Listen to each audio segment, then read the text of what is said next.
Good morning.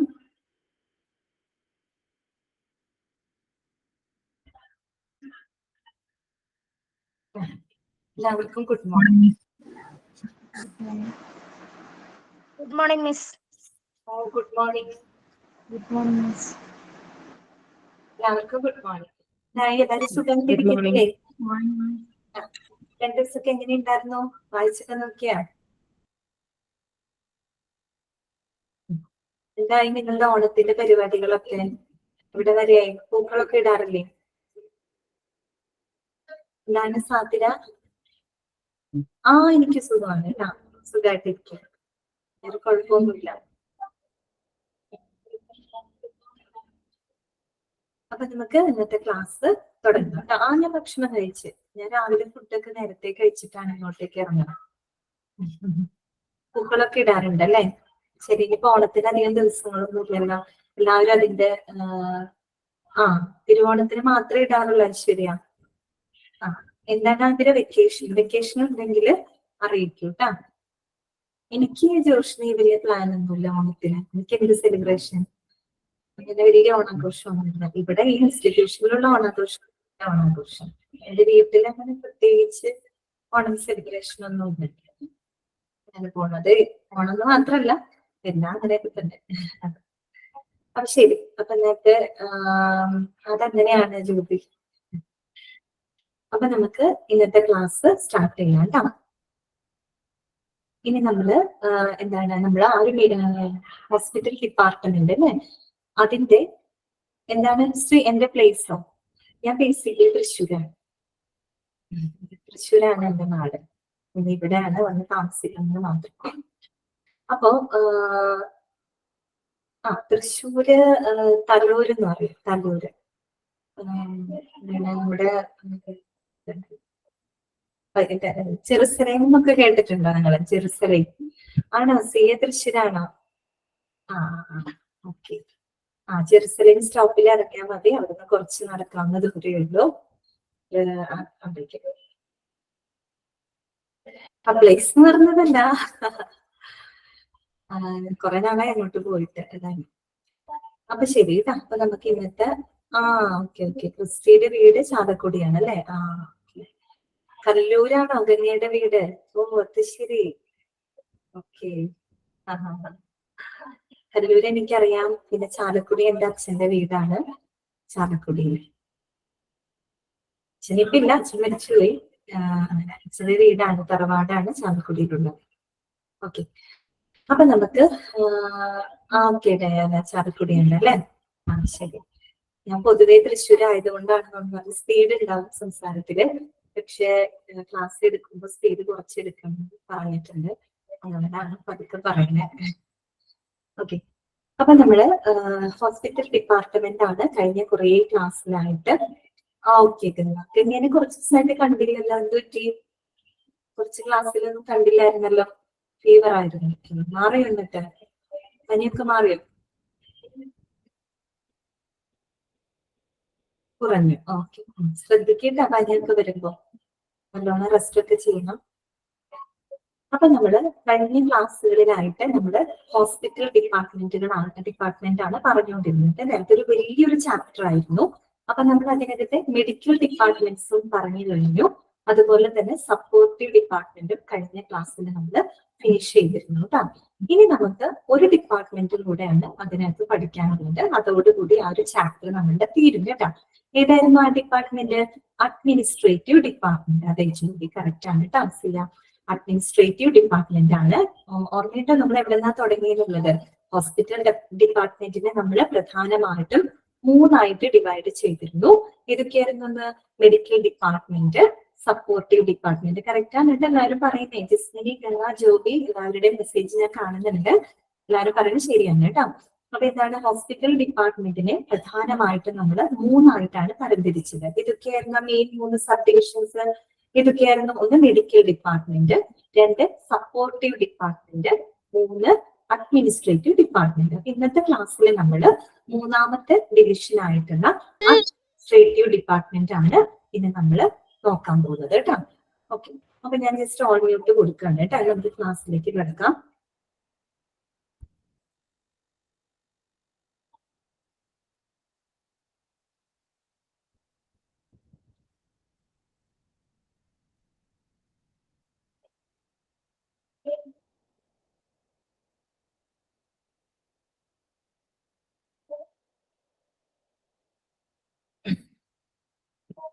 Administrative departments in A hospital. എന്താണ് administrative എന്ന് പറയുമ്പോൾ? എന്തായിരിക്കും അഡ്മിനിസ്ട്രേറ്റീവ്? ഭരണപരമായിട്ടുള്ള, അല്ലെ? അതായത് ഒരു ഹോസ്പിറ്റലിന്റെ ഭരണപരമായിട്ടുള്ള കാര്യങ്ങളെയൊക്കെ കൈകാര്യം ചെയ്യുന്ന ഒരു ഡിപ്പാർട്ട്മെന്റ് ആണ് എന്തെന്ന് പറയുന്നത്? അഡ്മിനിസ്ട്രേറ്റീവ് ഡിപ്പാർട്ട്മെന്റ്, അല്ലെ? അപ്പൊ അതിനകത്ത് പ്രധാനമായിട്ടും 3 സബ് ഡിവിഷൻസ് ആണ് വരുന്നത്. എത്ര സബ് ഡിവിഷൻസ് ആണ്? 3 സബ് ഡിവിഷൻസ് ആണ്. ഏതൊക്കെയായിരുന്നു അത്? ഒന്നാമത്തത് അഡ്മിനിസ്ട്രേറ്റീവ്, അല്ലെ? രണ്ടാമത്തത് എന്തായിരുന്നു? ഹ്യൂമൻ റിസോഴ്സസ്, അല്ലെ? ഹ്യൂമൻ റിസോഴ്സസ് അഥവാ HR ഡിപ്പാർട്ട്മെന്റ് എന്നാണ് നമ്മൾ ഷോർട്ട് ആക്കിയിട്ട് പറയാം. പിന്നെന്താണ്? ഫിനാൻസ്, അല്ലെ? ഫിനാൻസ്. അങ്ങനെ 3 സബ് ഡിവിഷൻസ് ആണ് അതിനകത്ത് വരുന്നത്. ആ 3 വളരെ സിമ്പിൾ ആണ്, നമുക്കൊക്കെ അറിയാവുന്ന കാര്യങ്ങളാണ്. നമുക്ക് ജസ്റ്റ് വായിച്ചു തുടങ്ങാം കേട്ടോ. ഫസ്റ്റ് എന്താണ്? ഹ്യൂമൻ റിസോഴ്സ്, അല്ലെ? ഹ്യൂമൻ റിസോഴ്സ് എന്ന് പറയുമ്പോൾ തന്നെ എന്താ ഉദ്ദേശിക്കുന്നത്? HR ആണ്, അല്ലെ? മാനവ വിഭവശേഷിയാണ്, അല്ലെ? മാനവ വിഭവശേഷി. കറക്റ്റ് ആണ് കേട്ടോ. ജോഷ്നി, ഹരികൃഷ്ണൻ, ഗംഗ, ബിസ്മിത എല്ലാവരും പറയുന്നത് മെസ്സേജ് ഒക്കെ ഞാൻ കാണുന്നുണ്ട് കേട്ടോ. ഓക്കെ, അപ്പൊ ഹ്യൂമൻ റിസോഴ്സസ് എന്ന് പറയുമ്പോൾ മാനവ വിഭവശേഷിനെയാണ് ഉദ്ദേശിക്കുന്നത്. നമുക്കറിയാം ഏതൊരു ഓർഗനൈസേഷന്റെയും ഒരു നിലനിൽപ്പിന് അവിടുത്തെ എംപ്ലോയീസ്, അല്ലെ? അവിടുത്തെ ജോലിക്കാര്, അവരെന്ന് പറഞ്ഞാൽ വളരെ പ്രധാനപ്പെട്ട ഒരു ഫാക്ടറാണ്. അതെ അതെ അതെ അതെ ജോലി വർക്സിലേക്ക് അപ്പോയിന്റ് ചെയ്യുക, സാലറി പ്രൊവൈഡ് ചെയ്യുക. അറിയാമല്ലോ, നമ്മൾ സാധാരണ ഒരു സ്ഥാപനത്തിൽ ഇന്റർവ്യൂവിനൊക്കെ പോകുമ്പോൾ HR ഡിപ്പാർട്ട്മെന്റ് ആയിരിക്കും നമ്മളെ റിക്രൂട്ട് ചെയ്യുന്നത്, നമ്മളെ ഇന്റർവ്യൂ ചെയ്യുന്നതും. ഇനി നമുക്ക് അവിടെ ഒരു ജോലി കിട്ടിക്കഴിഞ്ഞാല് നമ്മുടെ ഈ പറയുന്ന നമ്മുടെ എന്താ പറയാ ജോലി സംബന്ധമായിട്ടുള്ള കാര്യങ്ങളും എല്ലാം കൈകാര്യം ചെയ്യുന്ന ഡിപ്പാർട്ട്മെന്റ് ആയിരിക്കും HR എന്ന് പറയുന്നത്, ഹ്യൂമൻ റിസോഴ്സ്. അപ്പൊ അത് തന്നെയാണ് ഇവിടെയും പറയുന്നത് കേട്ടോ. This department is given the aim of recruiting efficient human അതെ ജിസ്മിന് സാലറി ബേസ്ഡ് ആയിട്ടുള്ള കാര്യങ്ങളൊക്കെ കൈകാര്യം ചെയ്യും. എംപ്ലോയീസ് ആയിട്ട് ബന്ധപ്പെട്ട എല്ലാ കാര്യങ്ങളും അതിനകത്ത് വരുന്നുണ്ട് കേട്ടോ. സാലറി പറയുമ്പോൾ സാലറി വരുന്നുണ്ട്. Okay, this department is given the aim of recruiting efficient human resources for the hospital. ശരിയല്ലേ? അതായത് ഒരു ഹോസ്പിറ്റലിലേക്കുള്ള കാര്യക്ഷമമായിട്ടുള്ള മനുഷ്യ വിഭവ ശേഷിക്കാരെ റിക്രൂട്ട് ചെയ്യുക എന്ന് വെച്ചാൽ എന്താണ്? തിരഞ്ഞെടുക്കുക. അത് ഏത് ഡിപ്പാർട്ട്മെന്റ് ആണ് ചെയ്യുന്നത്? നമ്മളുടെ HR ഡിപ്പാർട്ട്മെന്റ് ആണ് ചെയ്യുന്നത്. ഇവിടെ പറയുന്ന എല്ലാം പോയിന്റ്സ് ആണ് കേട്ടോ. ഇവിടെ പറയുന്ന എല്ലാ കാര്യങ്ങളും പോയിന്റ്സ് ആണ്. അപ്പൊ അത് പോയിന്റ് ആയിട്ട് നോട്ട് ചെയ്ത് വെക്കാനുള്ളത്. അപ്പൊ ആദ്യത്തെ പോയിന്റ് ആണ് കേട്ടോ പറഞ്ഞത്. ഹോസ്പിറ്റലിലേക്കുള്ള കാര്യക്ഷമമായിട്ടുള്ള മനുഷ്യ വിഭവ ശേഷിക്കാരെ റിക്രൂട്ട് ചെയ്യുക, തിരഞ്ഞെടുക്കുക എന്നുള്ളത് ആരുടെ ഡ്യൂട്ടിയാണ്? ഹ്യൂമൻ റിസോഴ്സ് ഡിപ്പാർട്ട്മെന്റിന്റെ ഡ്യൂട്ടിയാണ്. അത് HR കേട്ടോ, ഹരികൃഷ്ണ. പിന്നെ അടുത്തെന്താണ്? It also creates policies and procedures that the staff have to follow in the hospital. അത് മാത്രമല്ല, ആ ഒരു ഹോസ്പിറ്റലിലെ ജീവനക്കാര് പാലിക്കേണ്ടതായിട്ടുള്ള പോളിസീസ് ആൻഡ് പ്രൊസീജിയേഴ്സ്, അല്ലെ?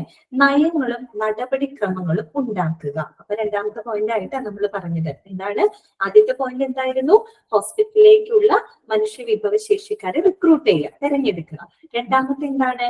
ആ ഒരു ഹോസ്പിറ്റലിലെ എല്ലാ ജീവനക്കാരും, എല്ലാ എംപ്ലോയീസും പാലിക്കേണ്ടതായിട്ടുള്ള പോളിസീസ് ആൻഡ് പ്രൊസീജിയേഴ്സ്, അല്ലെ? നയങ്ങളും നടപടിക്രമങ്ങളും എന്ത് ചെയ്യുക? ഉണ്ടാക്കുക, ക്രിയേറ്റ് ചെയ്യുക. ഇനി അടുത്തത് എന്താണ്? It aims at ensuring employee satisfaction, അല്ലെ? നമുക്കറിയാം ഒരു സ്ഥാപനത്തിന്റെ തൊഴിലാളികൾ എന്ന് പറഞ്ഞു കഴിഞ്ഞാൽ അവരെ എത്രയും നന്നായിട്ട് ട്രീറ്റ് ചെയ്താൽ മാത്രമാണ് ആ ഒരു സ്ഥാപനം നല്ല രീതിയിൽ പ്രവർത്തിക്കുള്ളൂ, അല്ലെ? എംപ്ലോയീസ് എന്ന് പറയുമ്പോൾ ഒരു ഇമ്പോർട്ടന്റ് ഫാക്ടർ ആണ്, അല്ലെ?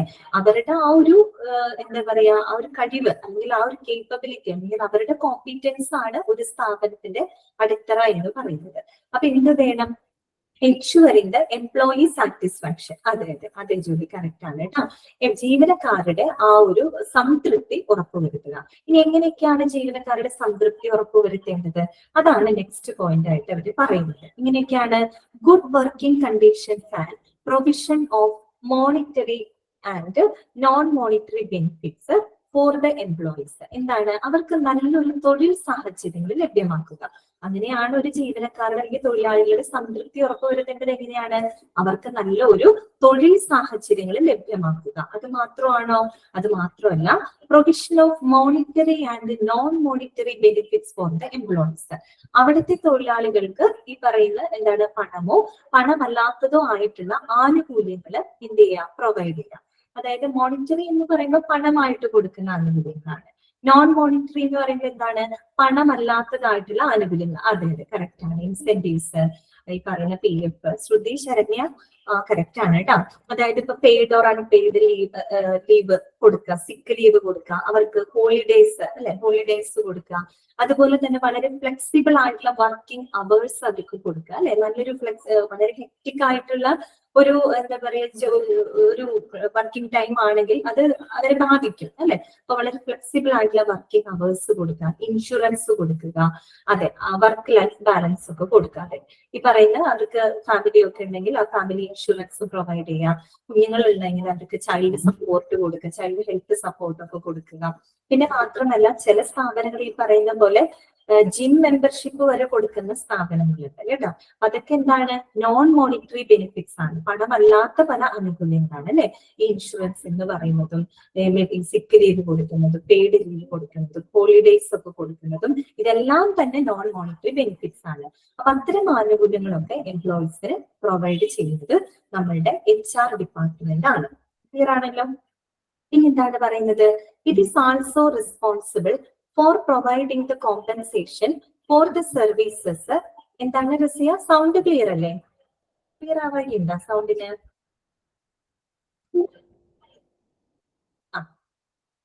ഞാൻ കുറച്ചുകൂടെ ഉറക്കെ പറയാട്ടോ. It is also responsible for providing compensation for the services rendered by the employees.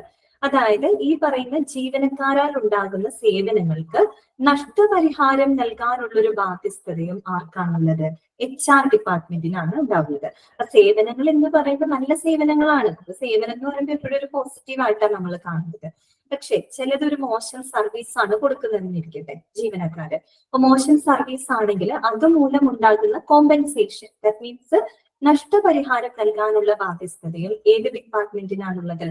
HR ഡിപ്പാർട്ട്മെന്റിനാണ് ഉള്ളത്. അത്രയുള്ള ഹ്യൂമൻ റിസോഴ്സ്. ക്ലിയർ ആയോ? അതിൽ പറയുന്ന എല്ലാം പോയിന്റ്സ് ആണ്. എന്തൊക്കെ പോയിന്റ്സ് ആണ് നമ്മൾ പറഞ്ഞത്? ഫസ്റ്റ് പോയിന്റ് എന്തായിരുന്നു? ഒരു ഹോസ്പിറ്റലിലേക്കുള്ള കാര്യക്ഷമമായിട്ടുള്ള ഈ പറയുന്ന എന്താണ് ജീവനക്കാര് അല്ലെങ്കിൽ തൊഴിലാളികൾ എന്ന് പറയാൻ പറ്റില്ല, അവര് അത്തരം ജീവനക്കാരെ റിക്രൂട്ട് ചെയ്യുക അല്ലെ, തിരഞ്ഞെടുക്കുക. അതോടൊപ്പം തന്നെ ആ ഒരു ഹോസ്പിറ്റലിലെ ജീവനക്കാര് പാലിക്കേണ്ടതായിട്ടുള്ള പോളിസീസ് ആൻഡ് പ്രൊസീജിയേഴ്സ് അല്ലെ, നയങ്ങളും നടപടിക്രമങ്ങളും എല്ലാം തന്നെ ക്രിയേറ്റ് ചെയ്യുക. അപ്പൊ അവർക്ക് നമ്മൾ ജോലി കൊടുത്തു, റിക്രൂട്ട് ചെയ്തു, അവരെ ജോലിക്ക് എടുത്ത് എംപ്ലോയീസ് ആയി. അപ്പൊ അവര് പാലിക്കേണ്ടതായിട്ടുള്ള നയങ്ങളും നടപടിക്രമങ്ങളും ഉണ്ടാക്കുക. പിന്നെ എന്താണ്? നമുക്കറിയാം എംപ്ലോയീസ് എന്ന് പറയുന്നത് ഒരു ഓർഗനൈസേഷന്റെ ഏറ്റവും ഇമ്പോർട്ടന്റ് റോള് വഹിക്കുന്ന ആളുകളാണ്. അപ്പൊ അടുത്ത പോയിന്റ് എന്താണ്? എംപ്ലോയീസിന്റെ സംതൃപ്തി ഉറപ്പുവരുത്തുക. ഇനി എങ്ങനെ നമ്മൾ സംതൃപ്തി ഉറപ്പുവരുത്തണം? അതാണ് അടുത്ത 2 അഡീഷണൽ പോയിന്റ്സ്. ഒന്ന്, അവർക്ക് നല്ല തൊഴിൽ സാഹചര്യങ്ങൾ കൊടുക്കുക. എന്താണ് പറയുന്നത്? പണമോ പണമല്ലാത്തതോ ആയിട്ടുള്ള ആനുകൂല്യങ്ങൾ കൊടുക്കുക അല്ലെ. Monetary and non monetary benefits എല്ലാം തന്നെ കൊടുക്കുക. പിന്നെ ലാസ്റ്റ് നമ്മൾ എന്താ പറയുന്നത്? ജീവനക്കാരാൽ ഉണ്ടാകുന്ന ചില മോശം സേവനങ്ങൾക്ക് നഷ്ടപരിഹാരം കൊടുക്കാനുള്ള ഒരു ബാധ്യസ്ഥതയും ആർക്കാണുള്ളത്? HR ഡിപ്പാർട്ട്മെന്റിനാണ് ഉള്ളത്. ക്ലിയർ ആയോ പറഞ്ഞത്? അത്രയേ ഉള്ളൂ കേട്ടോ. ഹ്യൂമൻ റിസോഴ്സ് കോമ്പൻസേഷൻ എന്ന് പറഞ്ഞു കഴിഞ്ഞാൽ നഷ്ടപരിഹാരം കേട്ടോ. നഷ്ടപരിഹാരം നല്ല സേവനമാണെങ്കിൽ കുഴപ്പമില്ല. ചിലപ്പോൾ നല്ല മോശം സർവീസ് ആണ് അവർ കൊടുക്കുന്നതെങ്കിൽ വേണ്ടത്ര രീതിയിൽ, ഇപ്പൊ ഹോസ്പിറ്റലാണ്, അവിടെ നല്ലൊരു സേവനം കൊടുക്കുന്നില്ല, ഈ പേഷ്യൻസിന് വേണ്ട രീതിയിൽ കെയർ കൊടുക്കുന്നില്ല, അല്ലെങ്കിൽ നല്ലൊരു ട്രീറ്റ്മെന്റ് അവിടെ കിട്ടുന്നില്ല, അല്ലെങ്കിൽ ഡോക്ടേഴ്സിന്റെ സേവനം മോശമാണ്, അല്ലെങ്കിൽ മറ്റുള്ള നഴ്സിംഗ് സ്റ്റാഫിന്റെ സേവനങ്ങൾ മോശമാണ്, അങ്ങനെയൊക്കെ ആണെന്ന് വെച്ചാൽ അത് മൂലം ഇപ്പൊ നമ്മൾ തന്നെ പല വാർത്തയിലൊക്കെ കേട്ടിട്ടില്ലേ, ചില ഹോസ്പിറ്റലിലൊക്കെ ചില സർജറിയില് പാകപ്പിഴ മൂലം പേഷ്യൻസ് ഈ പറയുന്ന പോലെ മരണപ്പെട്ട കേസുകൾ അങ്ങനെയൊക്കെ ഉണ്ടായിട്ടുണ്ട് അല്ലെ. വേണ്ടത്ര പരിചരണമില്ലാതെ അല്ലെങ്കിൽ വരുന്ന രോഗിയെ അപ്പൊ തന്നെ കറക്റ്റ് ആയിട്ട് ട്രീറ്റ്മെന്റ് കൊടുക്കാതെ ലാഗാക്കി അങ്ങനെയൊക്കെ മരണപ്പെടുന്ന ചില കേസുകളൊക്കെ നമ്മൾ ന്യൂസ് പേപ്പറിൽ വായിക്കാറുണ്ട് ഇല്ലേ. അപ്പൊ അത്തരത്തിൽ വരുന്ന ചില മോശം സേവനങ്ങൾക്കുള്ള നഷ്ടപരിഹാരം കൊടുക്കാനുള്ള ബാധ്യസ്ഥതയും ഏത് ഡിപ്പാർട്ട്മെന്റിനാണുള്ളത്? ഹ്യൂമൻ റിസോഴ്സ് ഡിപ്പാർട്ട്മെന്റിനാണ് ഉള്ളത്. മനസ്സിലായി പറഞ്ഞത്? ക്ലിയർ ആയി നിങ്ങൾക്ക്? അതിലെല്ലാം പോയിന്റ്സ് ആണ് കേട്ടോ, നോട്ട് ചെയ്ത് വെക്കണേ. ശരി, ഇനി നമുക്ക് അടുത്ത പോയിന്റ് നോക്കാം. അടുത്തത് എന്താണ്? ഫിനാൻസ് ആണ് അല്ലെ. ഫിനാൻസ് ആ പേര് കേട്ടാൽ തന്നെ നമുക്കറിയാം എന്തായിരിക്കും ഫിനാൻസ് എന്ന് പറയുന്നത്. എന്താണ്? സാമ്പത്തികപരമായിട്ടുള്ള കാര്യങ്ങൾ അല്ലെ. അതെ. അപ്പൊ പിന്നെ നമുക്ക് ഊഹിക്കാലോ എന്തായിരിക്കും? ഒരു ഹോസ്പിറ്റലിന്റെ സാമ്പത്തിക വശങ്ങളെല്ലാം തന്നെ കൈകാര്യം ചെയ്യുന്ന ഒരു ഡിപ്പാർട്ട്മെന്റ് ആണ് ഫിനാൻസ് എന്ന് പറയുന്നത്. അത് ഏതിന്റെ അണ്ടറിൽ വരുന്നതാണ്? അഡ്മിനിസ്ട്രേറ്റീവ് ഡിപ്പാർട്ട്മെന്റിന്റെ അണ്ടറിൽ വരുന്ന സബ് ഡിവിഷൻ ആണ് കേട്ടോ. അപ്പൊ നമുക്ക് വായിക്കാം. This department handles the financial aspects of the hospital. ഇപ്പൊ നമ്മൾ പറഞ്ഞ പോയിന്റ് ആണ് അല്ലെ. അതായത് ആശുപത്രിയുടെ സാമ്പത്തികപരമായിട്ടുള്ള എല്ലാ വശങ്ങളും കൈകാര്യം ചെയ്യുന്ന ഒരു ഡിപ്പാർട്ട്മെന്റ് ആണ് എന്ന് പറയുന്നത് ഫിനാൻസ് ഡിപ്പാർട്ട്മെന്റ്. അടുത്ത പോയിന്റ് എന്താണ്? ദേ മേക്ക് ബഡ്ജറ്റ്സ് അല്ലെ. അവർ എന്ത് ചെയ്യുന്നു? ബഡ്ജറ്റ്സ് ഉണ്ടാക്കുന്നു എന്ന് പറഞ്ഞാൽ ആ ഒരു ഹോസ്പിറ്റലിന്റെ വരവും ചെലവും ഒക്കെ കണക്കാക്കിയിട്ട് നമ്മൾ സാധാരണ ബഡ്ജറ്റ് എങ്ങനെ കണക്കാക്കുക? ഒരു വർഷത്തേക്ക് എന്നതുപോലെ ഹോസ്പിറ്റലിൽ എന്ത് ചെയ്യുന്നുണ്ട്? ഈ പറയുന്ന ഫിനാൻസ് ഡിപ്പാർട്ട്മെന്റും ബഡ്ജറ്റ്സ് ഉണ്ടാക്കുന്നുണ്ട് ഹോസ്പിറ്റലിന് വേണ്ടിയിട്ടുള്ളത്. പിന്നെ financial plans for the future അല്ലെ. ഭാവിയിലേക്കുള്ള സാമ്പത്തിക ആസൂത്രണങ്ങൾ അവർ നടപ്പിലാക്കുന്നുണ്ട്. മനസ്സിലായല്ലോ? പിന്നെ എന്താണ്? And distribute. എന്താണ് നാട്ടിൽ? നോട്ട് വേണ്ട നോട്ട് എഴുതണ്ട കേട്ടോ. നോട്ടൊന്നും എഴുതണ്ട. ഇതിൽ പറയുന്ന പോയിന്റ്സ് തന്നെയാണ് ഞാൻ എക്സ്പ്ലെയിൻ ചെയ്ത് തരുന്നത് കേട്ടോ. പ്രത്യേകിച്ച് നോട്ടിന്റെ ആവശ്യമൊന്നുമില്ല. നോട്ട് വേണമെന്നുണ്ടെങ്കിൽ വേണ്ട കാര്യങ്ങൾ ഞാൻ പറയൂ കേട്ടോ. അത് മാത്രം എഴുതി വെച്ചാൽ മതി. ഫിനാൻഷ്യൽ പ്ലാൻ നിങ്ങൾ ശ്രദ്ധിച്ച് കേട്ടാൽ മതി, ക്ലാസ് കേട്ടാൽ മതി. അത് വായിക്കുമ്പോൾ financial plans for the future അല്ലെ. ഭാവിയിലേക്കുള്ള സാമ്പത്തിക ആസൂത്രണങ്ങൾ എല്ലാം തന്നെ ഉണ്ടാക്കുക. പിന്നെന്താണ്? Distribute the financial resources to the various departments of the hospital for their upgradation. എന്താണ് അപ്ഗ്രേഡ് ചെയ്യാന്ന് വെച്ചാൽ എന്താണ്? അപ്ഗ്രഡേഷൻ എന്ന് പറഞ്ഞാൽ ഉദ്ദേശിക്കുന്നത് നവീകരണമാണ് അല്ലെ. അതായത് അവരുടെ നിലവാരം ഉയർത്തുക, അതെ, പുതുക്കുക അല്ലെങ്കിൽ നവീകരിക്കുക. അവരുടെ ആ ഒരു നിലവാരം ഉറപ്പുവരുത്തുക. അതായത് ഒരു ഹോസ്പിറ്റലിലുള്ള വിവിധ ഡിപ്പാർട്ട്മെന്റുകൾ അവർ നവീകരിക്കുന്നതിന് വേണ്ട അല്ലെങ്കിൽ അവരുടെ നിലവാരം ഉയർത്തുന്നതിന് വേണ്ടിയിട്ടുള്ള എല്ലാവിധ സാമ്പത്തിക വിഭവങ്ങളും വിതരണം ചെയ്യുക. അത് ആരുടെ ഡ്യൂട്ടിയാണ്? ഫിനാൻസ് ഡിപ്പാർട്ട്മെന്റിന്റെ ഡ്യൂട്ടിയാണ്. ഓക്കെ, മനസ്സിലായോ? അടുത്തത് എന്താണ്? ദേ also provide the wage statements for the staff. Wage statements എന്ന് പറഞ്ഞാൽ എന്താ? വേജ് എന്താ? വേതനമാണ് അല്ലെ. വേതനമാണ്, അവർക്ക് കൊടുക്കുന്ന സാലറിയാണ് അല്ലെ. അപ്പൊ അത്തരം വേജ് സ്റ്റേറ്റ്മെന്റ്, വേതന പ്രസ്താവനകൾ, ദാറ്റ് മീൻസ് എന്താണ്? It is the document that providing the information about the employees payment അല്ലെ. ഈ പറയുന്ന തൊഴിലാളികൾക്ക് കൊടുക്കുന്ന സാലറിയെ കുറിച്ച് പ്രതിപാദിക്കുന്ന അതായത് ഇൻഫർമേഷൻ, അങ്ങനെയുള്ള ഇൻഫർമേഷൻ കൊടുക്കുന്നതിനെയാണ് നമ്മൾ വേജ് സ്റ്റേറ്റ്മെന്റ്സ് എന്ന് പറയുന്നത്. അത് ആ ഒരു സ്ഥാപനത്തിൽ വർക്ക് ചെയ്യുന്ന എംപ്ലോയീസിന്റെ ഒരു റൈറ്റ് ആണ്, അവരുടെ ഒരു അവകാശമാണ്. അവർക്കായിട്ടുള്ള വേജ് സ്റ്റേറ്റ്മെന്റ്സ് കൊടുക്കണം. അതിനകത്ത് ഈ പറയുന്ന ജോലിക്കാരുടെ പേരുണ്ടായിരിക്കും, അവരെത്ര വർക്കിംഗ് അവേഴ്സ് അവർക്ക് വരുന്നുണ്ട്, അതുപോലെ അവരുടെ ഗ്രോസ് ഏർണിങ്സ് എത്രയാണ്, അതുപോലെ അവർ അടയ്ക്കേണ്ട ടാക്സ് എത്രയാണ്, എത്ര ഡിഡക്ട് ചെയ്യുന്നുണ്ട് അവരുടെ സാലറിന്ന്, അങ്ങനെയുള്ള എല്ലാ വിവരങ്ങളും എംപ്ലോയീസിന്റെ സാലറി സംബന്ധമായിട്ടുള്ള അല്ലെങ്കിൽ വേതന സംബന്ധമായിട്ടുള്ള എല്ലാ വിവരങ്ങളും രേഖപ്പെടുത്തുന്ന ഒരു statement, that is called wage statement. അത് എംപ്ലോയീസിന് പ്രൊവൈഡ് ചെയ്യുക അല്ലെങ്കിൽ അവിടുത്തെ സ്റ്റാഫുകൾക്ക് പ്രൊവൈഡ് ചെയ്യുക. അത് ആരുടെ ഡ്യൂട്ടിയാണ്? ഫിനാൻസ് ഡിപ്പാർട്ട്മെന്റിന്റെ ഡ്യൂട്ടിയാണ്. പിന്നെ എന്താണ് പറയുന്നത്? And oversee purchases of medical supplies and pharmaceutical four the hospital. Oversee ചെയ്യാന്ന് വെച്ചാൽ എന്താ ഉദ്ദേശിക്കുന്നത്? മേൽനോട്ടം വഹിക്കുക അല്ലെ, സൂപ്പർവൈസ് ചെയ്യുക, മേൽനോട്ടം വഹിക്കുക. എന്ത് കാര്യത്തിലാണ് അവർ മേൽനോട്ടം വഹിക്കേണ്ടത്? Purchases of the medical supplies and pharmaceuticals for the hospital അല്ലെ. അതായത് ഹോസ്പിറ്റലിലേക്കുള്ള ഈ പറയുന്ന മെഡിക്കൽ സപ്ലൈസും മറ്റു ഫാർമസ്യൂട്ടിക്കൽസും ഒക്കെ വാങ്ങുന്നതിനുള്ള ഒരു മേൽനോട്ടം വഹിക്കും. കാര്യം ഇതൊക്കെ വാങ്ങുന്നതെങ്കിൽ എന്ത് വേണം? പൈസ വേണം അല്ലെ. ഫിനാൻസ് ഒരു ഇമ്പോർട്ടന്റ് ആണ്. അപ്പൊ എന്തൊക്കെ പോയിന്റ്സ് ആണ് നമ്മൾ ആ ഒരു ഡിപ്പാർട്ട്മെന്റിനകത്ത് പറഞ്ഞത്? എന്തൊക്കെയായിരുന്നു? ഒന്ന്, ആശുപത്രിയുടെ എല്ലാവിധ സാമ്പത്തിക വിഷയങ്ങളും കൈകാര്യം ചെയ്യുക. പിന്നെ മേക്ക് ബഡ്ജറ്റ്സ് അല്ലെ, ബഡ്ജറ്റ്സ് ഉണ്ടാക്കുക. അതുപോലെ തന്നെ എന്താണ്? Make the financial plans for the future അല്ലെ, ഭാവിയിലേക്കുള്ള ഈ പറയുന്ന സാമ്പത്തിക ആസൂത്രണങ്ങൾ നടപ്പിലാക്കുക. അതോടൊപ്പം തന്നെ distribute the financial resources for the upgradation അല്ലെ. ഈ പറയുന്ന ഹോസ്പിറ്റലിലെ വിവിധ ഡിപ്പാർട്ട്മെന്റുകൾ അവർക്ക് നവീകരിക്കുന്നതിന് ആവശ്യമായിട്ടുള്ള എല്ലാവിധ സാമ്പത്തിക വിഭവങ്ങളും ലഭ്യമാക്കി കൊടുക്കുക. പിന്നെന്താണ്? Provide the wage statements for the staff അല്ലെ. ഈ പറയുന്ന സ്റ്റാഫുകൾക്ക് വേണ്ടി വേജ് സ്റ്റേറ്റ്മെന്റ്സ് കൊടുക്കുക. പിന്നെ ലാസ്റ്റ് പറഞ്ഞത് എന്താണ്? Oversee the purchases of medical supplies and pharmaceuticals അല്ലെ. ആശുപത്രിയിലേക്ക് ആവശ്യമായിട്ടുള്ള മെഡിക്കൽ സപ്ലൈസും അതുപോലെ തന്നെ ഫാർമസ്യൂട്ടിക്കലും വാങ്ങുന്നതിന് വേണ്ടിയിട്ടുള്ള മേൽനോട്ടം വഹിക്കുക. ക്ലിയർ ആണല്ലോ? അപ്പൊ ഇവിടെ എല്ലാം തന്നെ എന്താണ്? ഈ ഒരു ഇതെല്ലാം കൈകാര്യം ചെയ്യുന്നത് നമ്മളുടെ ഫിനാൻസ് ഡിപ്പാർട്ട്മെന്റ്. ക്ലിയർ ആയി പറഞ്ഞത്. ഇനി അടുത്ത ഡിപ്പാർട്ട്മെന്റ് ഏതാണ്? അഡ്മിനിസ്ട്രേഷൻ അല്ലെ? ഭരണപരമായിട്ടുള്ള കാര്യങ്ങളാണ് അഡ്മിനിസ്ട്രേഷൻ. എന്തൊക്കെയാണ് ആ ഒരു ഡിപ്പാർട്ട്മെന്റിനകത്ത് പറയുന്നത്? This department is having the powers of looking after the day-to-day operations of the hospital. എന്ന് പറഞ്ഞാല് നമ്മളുടെ ഹോസ്പിറ്റലിലെ ദൈനംദിന കാര്യങ്ങളെല്ലാം തന്നെ പരിപാലിക്കാൻ എന്താണ് പവറുള്ള, അധികാരമുള്ള ഒരു ഡിപ്പാർട്ട്മെന്റ് ആണ് ആരെന്ന് പറയുന്നത്? Administration department. പേര് കേൾക്കുമ്പോൾ തന്നെ ഒരു ഇതുണ്ട് അല്ലെ, അഡ്മിനിസ്ട്രേഷൻ പവർ ആണ് അല്ലെ. അതായത് അതിനുള്ളൊരു അധികാരമുണ്ട്. ഈ പറയുന്ന ഹോസ്പിറ്റലിൽ നടക്കുന്ന ദൈനംദിന പ്രവർത്തനങ്ങളെല്ലാം ഈ പറയുന്ന അതിന്റെ ഒരു ഇൻചാർജ്. ലുക്കിംഗ് ആഫ്റ്റർ എന്ന് പറഞ്ഞാൽ എന്താണ്? ലുക്ക് ആഫ്റ്റർ ഒരു ഫ്രേസ് പോലെയാണ് കേട്ടോ. അത് പരിപാലിക്കുക എന്നാണ് അർത്ഥം, പരിപാലിക്കുക കേട്ടോ. അതിനുള്ള അധികാരം അഡ്മിനിസ്ട്രേറ്റീവ് ഡിപ്പാർട്ട്മെന്റിനാണ്. പിന്നെ they look after, അതെ സിയ, take care. They look after all the paperwork of hospital അല്ലെ. എന്താ ചെയ്യുന്നത്? ഹോസ്പിറ്റലിലുള്ള എല്ലാവിധ പേപ്പർ വർക്കുകളെയും അവരെന്ത് ചെയ്യുന്നുണ്ട്? പരിപാലിക്കുന്നുണ്ട്. ഒരു ഹോസ്പിറ്റലിന്റെ പേപ്പർ വർക്ക് എന്ന് പറയുമ്പോൾ പലതരം പേപ്പർ വർക്കുകൾ ഉണ്ട് അല്ലെ. അഡ്മിഷൻ ഫോംസ് ഉണ്ട് അവിടെ, ഈ പറയുന്ന ഡിസ്ചാർജ് ഫോംസുകൾ ഉണ്ട്, അതുപോലെ പവർ ഓഫ് അറ്റോർണി അല്ലെ, അറ്റോർണി ഫോംസ് ഉണ്ടായിരിക്കും, അതുപോലെ consent for the treatment forms ഉണ്ടായിരിക്കും അല്ലെ, ട്രീറ്റ്മെന്റിനുള്ള കൺസെന്റ് വാങ്ങിക്കുന്ന ഫോം. അങ്ങനെ ഒത്തിരി പേപ്പർ വർക്കുകളുണ്ട് ഒരു ഹോസ്പിറ്റലിനെ സംബന്ധിച്ചിടത്തോളം. അതെല്ലാം തന്നെ ലുക്ക് ആഫ്റ്റർ ചെയ്യുക, ദാറ്റ് മീൻസ് പരിപാലിക്കുക. അത് അഡ്മിനിസ്ട്രേഷൻ ഡിപ്പാർട്ട്മെന്റിന്റെ ഡ്യൂട്ടിയാണ്. പിന്നെന്താണ്? ensure that every department follows the administrative procedures of the hospital അല്ലെ.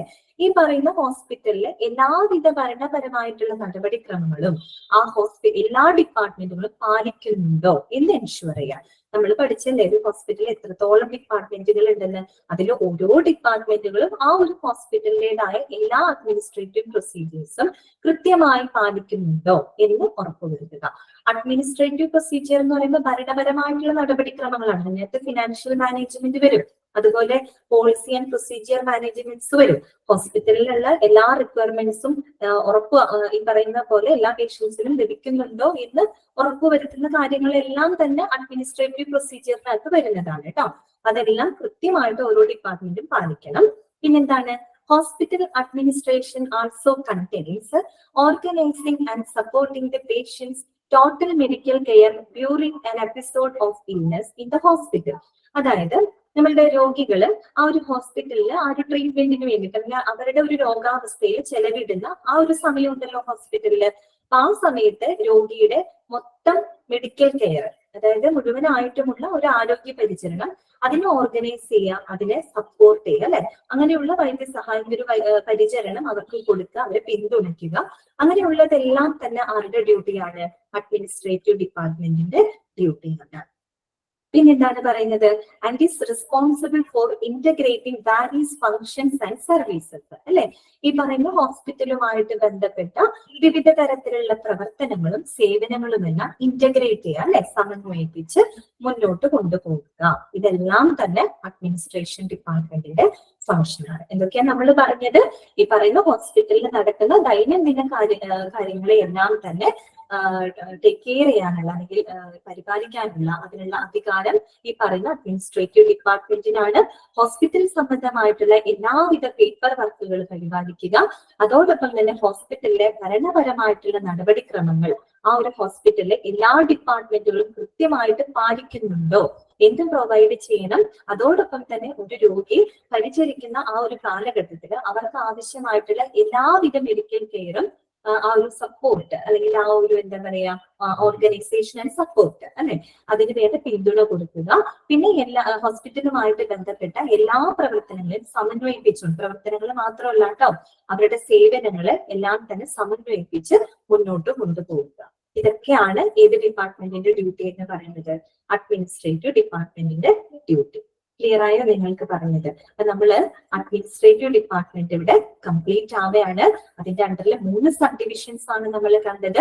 ഒന്ന് HR department, human resource, points ഓർത്ത് വെക്കാം കേട്ടോ. അതായത് ഈ പറയുന്ന കമ്പനിക്ക് ആവശ്യമായിട്ടുള്ള നല്ല എംപ്ലോയീസിനെ റിക്രൂട്ട് ചെയ്യുക. ഈ റിക്രൂട്ട് ചെയ്തു അവർ തൊഴിലാളികളായി, അപ്പൊ പിന്നെ എന്ത് വേണം? ആ തൊഴിലാളികൾ ആ ഒരു ഹോസ്പിറ്റലിലെ എല്ലാ പോളിസീസ് ആൻഡ് പ്രൊസീജിയേഴ്സും പാലിക്കുന്നുണ്ടോ എന്ന് ഉറപ്പുവരുത്തുക. പിന്നെ എംപ്ലോയീസിന്റെ സാറ്റിസ്ഫാക്ഷൻ എങ്ങനെ നമ്മൾ കൊടുക്കണം? അവർക്ക് നല്ല നല്ല തൊഴിൽ സാഹചര്യങ്ങൾ കൊടുക്കുക, പണമോ അല്ലാത്തതായ ആനുകൂല്യങ്ങൾ അവർക്ക് പ്രൊവൈഡ് ചെയ്യുക. പിന്നെന്താ നമ്മൾ പറഞ്ഞത്, ഇവര് മൂലമുണ്ടാകുന്ന മോശം സേവനങ്ങൾക്ക് നഷ്ടപരിഹാരം കൊടുക്കുക. ഇത്രയും കാര്യങ്ങളാണ് അവിടെ പറയുന്നത്. ഫിനാൻസ് ഡിപ്പാർട്ട്മെന്റ് ആകുമ്പോൾ സാമ്പത്തിക കാര്യങ്ങളൊക്കെ കൈകാര്യം ചെയ്യും. ഇപ്പൊ ബഡ്ജറ്റ് ഉണ്ടാക്കുക, ഫ്യൂച്ചർ അതായത് ഭാവിയിലേക്കുള്ള സാമ്പത്തിക ആസൂത്രണങ്ങൾ നടത്തുക, പിന്നെ എല്ലാ ഡിപ്പാർട്ട്മെന്റിനും വേണ്ടിയിട്ടുള്ള സാമ്പത്തിക വിഭവങ്ങൾ വിതരണം ചെയ്യുക, അങ്ങനെയുള്ള കാര്യങ്ങളൊക്കെയാണ് അതിനകത്ത് പറയുന്നത്. പിന്നെ അഡ്മിനിസ്ട്രേഷൻ. ക്ലിയർ ആയില്ലേ? അപ്പൊ നമ്മൾ ഇതോട് കൂടിയിട്ട് ഹോസ്പിറ്റൽ ഡിപ്പാർട്ട്മെന്റ് എന്ന് പറയുന്ന ചാപ്റ്റർ അവസാനിക്കുകയാണ് കേട്ടോ. അപ്പൊ നമ്മൾ അതിനകത്ത് 24 മെഡിക്കൽ ഡിപ്പാർട്ട്മെന്റ്സ് പഠിച്ചു, 12 സപ്പോർട്ടീവ് ഡിപ്പാർട്ട്മെന്റ്സ് പഠിച്ചു. പിന്നെ ഈ പറയുന്ന 3 സബ് ഡിവിഷൻസ് ഉള്ള അഡ്മിനിസ്ട്രേറ്റീവ് ഡിപ്പാർട്ട്മെന്റും ഫിനിഷ് ആയി കേട്ടോ. ക്ലിയർ ആയില്ലേ? ഇനി വായിച്ചു നോക്കിക്കോളൂ കേട്ടോ. ഓക്കെ, അപ്പൊ നമുക്ക് പുതിയൊരു ചാപ്റ്റർ ഇന്ന് തുടങ്ങാം. ഇതാണ് ആ ചാപ്റ്റർ. ഞാൻ കഴിഞ്ഞ ദിവസം പറഞ്ഞിരുന്നു, ഇന്റൻസീവ് കെയർ യൂണിറ്റ് ആണ് കേട്ടോ. ഇതാണ് ഇന്റൻസീവ് കെയർ യൂണിറ്റ്.